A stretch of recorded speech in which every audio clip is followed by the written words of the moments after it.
Hello and welcome to BusyWorksBeats.com. Today I'm going to show you how to mix your synth bass in FL Studio. Let's hop straight into it. So bass comes down to two main things. Well, three main things. One is the fundamental frequency of the bass. So let's load up a bass. Here's our bass.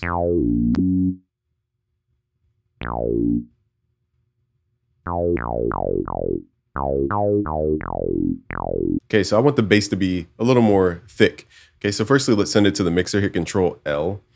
And secondly, we need to load up an EQ so we can see the frequencies of the bass. So the main thing I'm looking for are the lowest frequencies of a bass. This is called the fundamental frequency. So somewhere around 60 hertz, this bass has its lowest frequency. You can see it's like a little hill.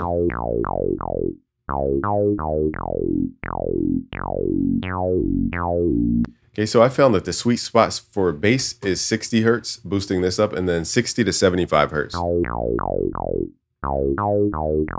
It adds the feeling to the bass. Now, I like to, depending on the bass, it's going to change. So I'm boosting 60, but the notes that are playing are a lot higher. So let's boost it up to 75. Raise it up to 75. I'll exaggerate this so you guys can hear.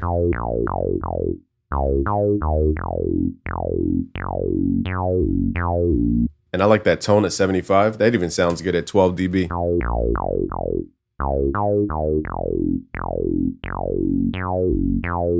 Okay, so 75 just has more presence as far as the notes that we're playing in the bass. So I'm going to boost it at 75, just not at 12 dB, but maybe 6 dB. Now I'm boosting it until we hear it. Now, these other hills that I call them are harmonics. So the lowest frequency is called the fundamental. It's basically just that lowest hill that you see. And then the hills get smaller and smaller and smaller as you go to the right. Those are called harmonics. You don't need to memorize what they are mathematically. Just understand that the sound creates tone based on the harmonics. So the difference between a sine wave is just the fundamental frequency. It's only one frequency. Whereas a square wave and a sawtooth, there are multiple frequencies stacked up. It's not just one frequency. Okay. So even though they're playing the same exact note. So now what we want to do is analyze the tones. So let's go to something like FabFilter Saturn 2, because here's where we can create more upper harmonic activity. So I'm going to drive it to be obsessive. Now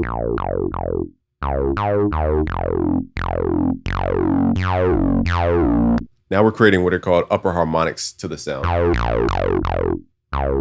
Now if we go back to the EQ, let's go back to the EQ real quick.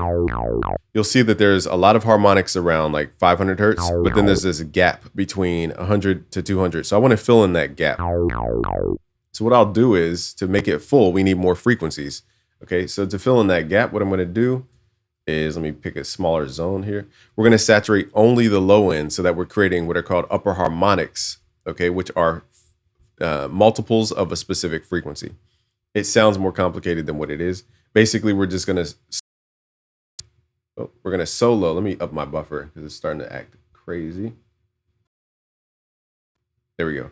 We're going to solo the lows and then saturate the lows. So I'm going to turn off the top end with the power button here and go to the low end and just drive this signal. Now what we're doing is creating harmonics for only the lower frequency. So now it's going to fill in that gap, almost like a glue or cement.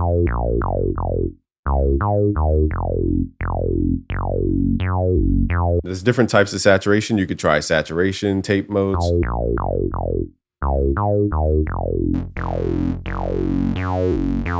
My favorite is the warm tape setting. And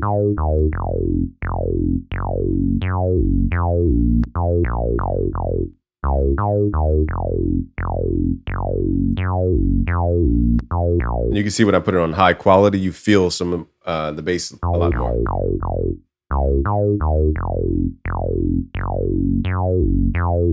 So let's play it before and after, just so you see how much we've added to the bass. Here's before.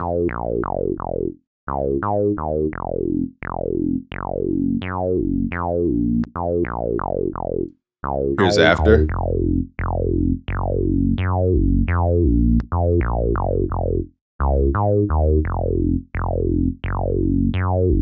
So if you want to tame some frequencies, let's say you've boosted a lot of stuff and now it's starting to pile up in one specific area. Here's where a multi-band compressor would come in clutch. Let's solo the zone where we think we're like building up too much energy.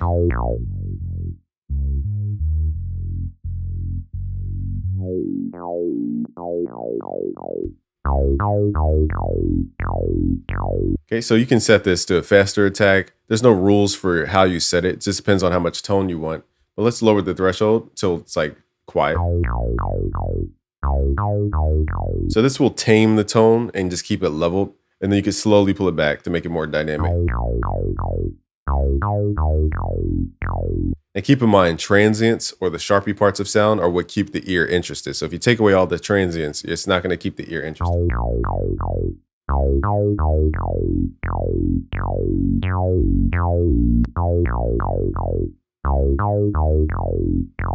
we're also adding more dynamic to that area, so it bounces a little bit more. So let's play it before and after. Here's before.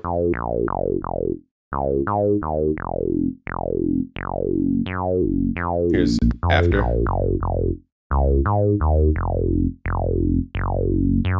Now, also some compressors can add more harmonics to a sound. So there's different types, like the CLA 76 has a color tone to it, for example. Now you would have to really push the inputs to hear it though. So for me, because we already saturated the sound, it's kind of hard to hear the harmonics. So let's turn off. Let's do it before and after. See if we can make it more bitey. Whoa.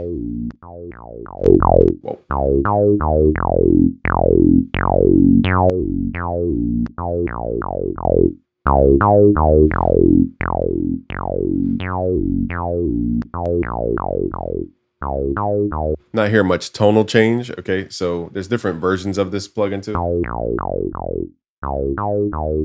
Not hear much tonal change. So in that case, I'm not hearing much of anything. There's different compressors though. There's tube compressors. There's a bunch of stylings of compressors. I don't use compressors to get the sound most of the time. I'm using saturation.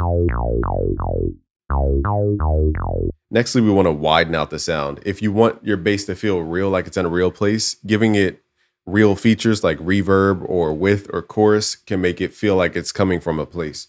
Let's load up another track and call this the reverb track. And let's load up True Verb from Waves. Where are we at? True Verb. Darn, it's right behind my mouse. There we go. True Verb. So what we're going to do is send the bass signal to True Verb and lower the reverb level. So we're only hearing the early reflections of the bass. You could also turn off the direct signal. Now I'm going to send this sound over to the bass by left clicking the up arrow. I'll increase it over time. And it's going to feel like the bass is coming from your own speakers or your own walls. So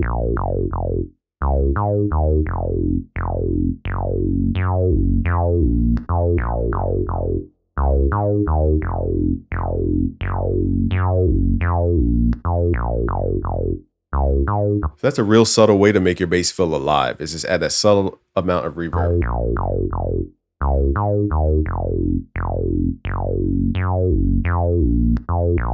So at this point, you're either going to EQ or add more harmonics to the sound. So let's EQ just to kind of round out the sound a little bit more.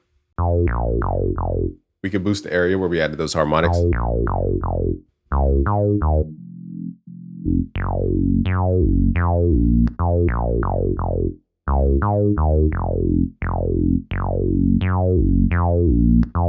now we're starting to get a lot of buildup in this area. So this is where you got to use your ear to figure out where's the sound building up to where it's like stacking in one area. And some people use limiters. I'll show you guys what a limiter would sound like on bass, but it's really to solve certain problems. So there's different types of limiters. You have multi-band. What they'll usually do is just shave off transients. This is more of like for an acoustic bass or electric bass, but I'll show you guys how to use it on synth. You're gonna pull down your threshold and ceiling at the same rate.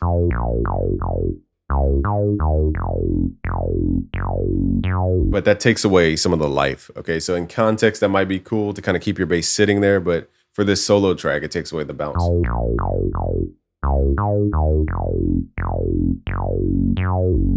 Let's do it before and after. All right, here's before.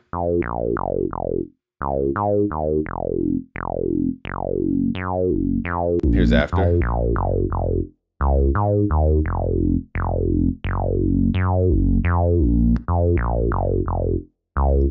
Okay, so night and day difference on the bass.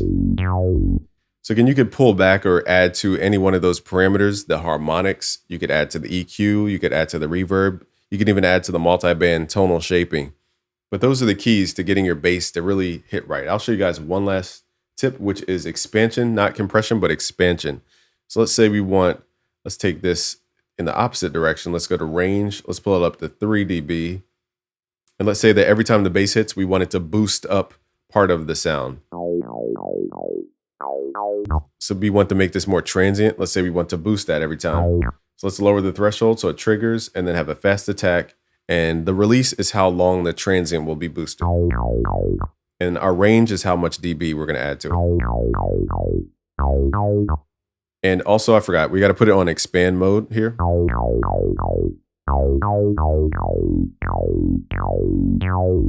So a longer release will make it less transient. It will make it a longer curve, which makes it less clicky and like snappy. So the shorter the release, it's going to give you more of a transient sound. The longer of the release, you're going to give it more of a tonal sound. More of a body, I should say. Okay, now we can move this zone. Let's move the zone.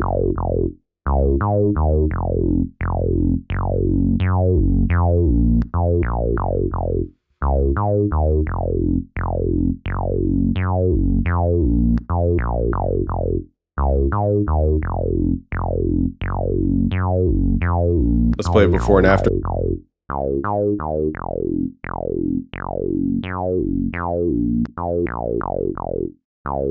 Here's before. All right, here's after.